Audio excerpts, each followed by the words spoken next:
event, the subtle waves of energy, transformation of consciousness, and key indicator of what's actually occurring at the moment. So obviously the last few weeks with the planetary crisis that we've been experiencing has created a lot of heaviness in the subtle world, a lot of people experiencing a lot of various forms of negativity and so on, which can only really be expected in the extreme situations that we're enduring at the moment.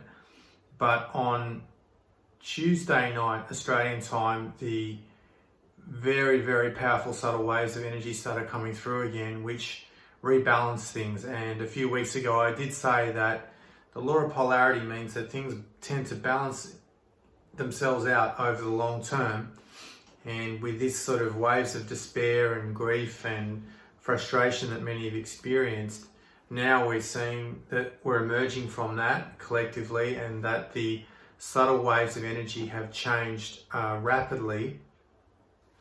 And this started really on Tuesday night. It's Thursday night here in Australia. So we've just had the new moon this afternoon, new moon in Taurus, which is already also supporting the more elevated aspects of our being, because the new moon is moon on void, and this is also giving a spontaneous activation of Sahasrara. So in the Indian tradition, this is called Shiva Ratri, which will be tonight, and this always supports the more elevated aspects, the activation of the crown chakra, Sahasrara, and this is exactly what I'm going to be talking about in this video, because the waves of subtle energy coming through and our journey into 5D, one of the key points is this complete stillness. That is the gateway, is the doorway, is the entry point into 5D. And there's other parameters as well and other factors, but this complete freezing of the mind, I'm not talking about being calm, I'm not talking about being still, but the mind in essence is frozen. And I don't mean that in a bad way. It's simply, it's not thinking. It's not thinking less. It's not having positive thoughts. It's simply being bypassed or transcended, whatever you want to think about that. Now, this dislocates us from linear time. And this process is actually largely occurring through the throat chakra, Vishuddha chakra. So this stillness, this process that's transporting us through these powerful waves of energy, that's part of the ongoing event, which of course is not any one moment or single experience. It's going to take decades for this to occur, and it's been occurring. We're in the middle of it now. The important thing to understand is that when we're in this state, it takes us out of this linear time, and it just makes the experience of time the single duration. There is no past, there is no future, there is only the eternal now, which is highly significant for our awakening, for the awakening process, for what some people refer to as the ascension.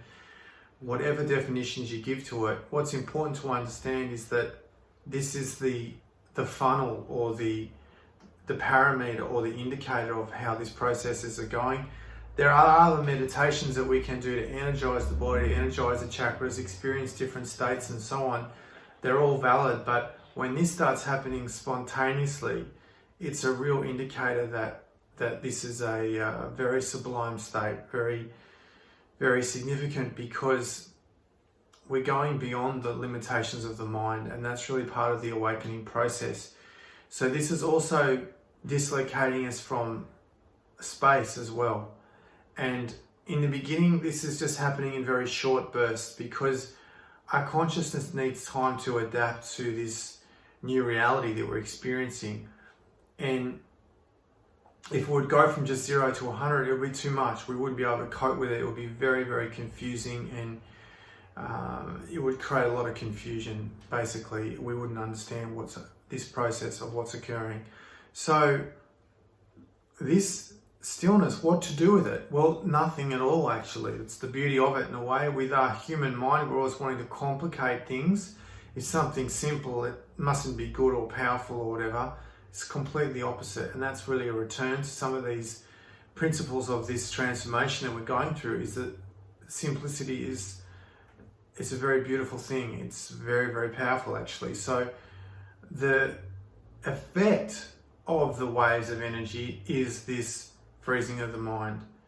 The cause is the subtle waves of energy being in that elevated state, and most importantly being open to receive, to actually be this, having this purity, this openness to be able to absorb these frequencies to then create the transition into the 5D reality. So when it comes to Vishuddha, what's so important about Vishuddha is that it means purity, extreme purity. And so this is the mechanism or the lock, if you want to think of it like this, that's going to be the challenge for us to get into this state of extreme purity, which obviously it can be done, but it needs a reevaluation of our lifestyle, of our life choices, of our speech, of our thoughts, of our diet, of our entire being, of our entire integration into the 3D world.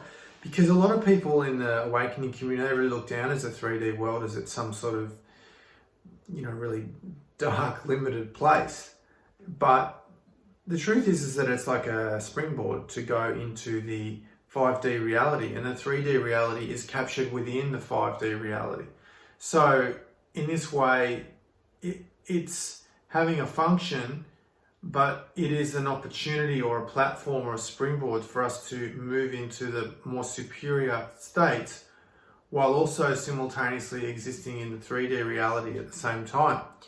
Now, what that's going to look like with a experience of timelessness and then linear time still occurring here, this is the thing that will take some time to adjust to, is that linear time still moves forward even if we're not experiencing it in that way, which may seem hypocritical, but it's actually not.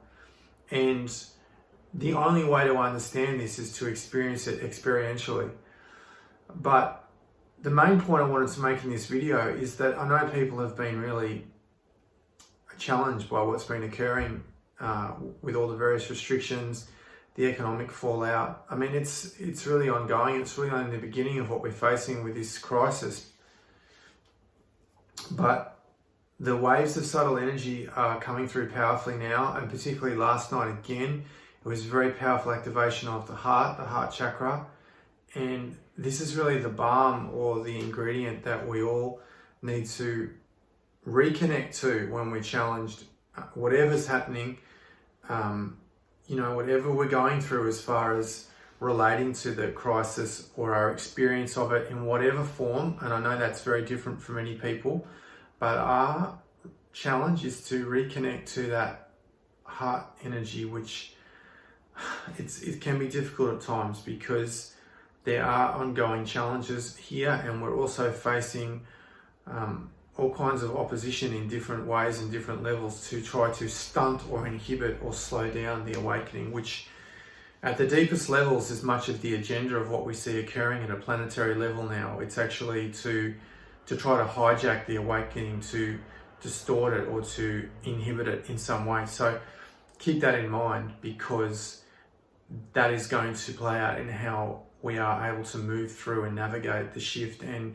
integrate the frequencies into our being and thrive in the new paradigm, the new earth.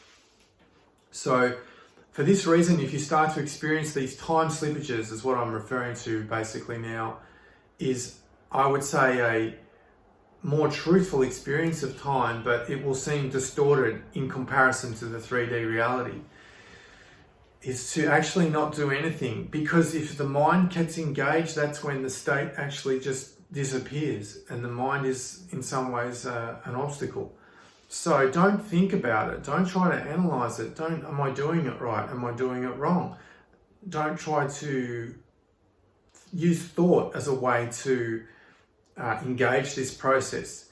It's your pure consciousness, your pure awareness, your eternal part of your being that never changes, that is eternal, that is the eternal now. And that's really all you have to do, because it is such a powerful state to be connected to spontaneously and automatically that that it kind of puts the mind in the back seat, if you want to think of it like that.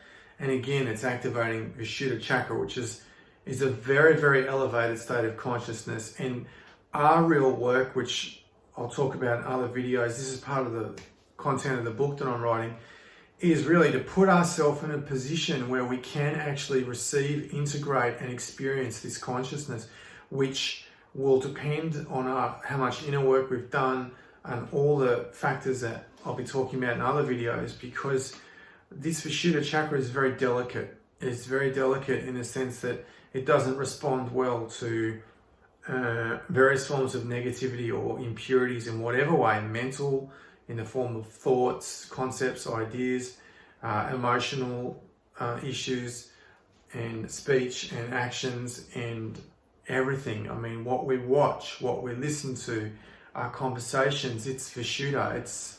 It is in some ways a mystery to a lot of people, because it's not so prevalent on this planet, but it's still there. And this is part of the shift, is actually to reawaken this frequency, this energy, this vibration, and to experience all the incredible aspects of the Vishuddha chakra. So really, it's just a case of keeping going at this point, and to keep on doing the inner work and rebalancing ourselves when we're getting challenged at this time of crisis, and to allow us to connect with that state of consciousness, this displacement of both space and time. And when you start to master it, you actually can create it at once. For the yogis out there, this would be something similar to the beginning of samadhi, actually, the supreme form of consciousness that's called samadhi in yoga. But understand that when you actually get into this zone, although these time displacements may appear short in the beginning, you can actually start to lengthen them through your own consciousness. It's not by willpower, it's not by ego, it's not by desire, it's not by the mind. It's more in a more general perspective from intent itself. So I wish you all the best on this. This will become a very big topic going forward in this decade. And as a gateway into the 5D, people are talking about how to get there. Well, this is the experience of mine, at least, to share today. So thanks for watching. See you in the next video. We live in epic times.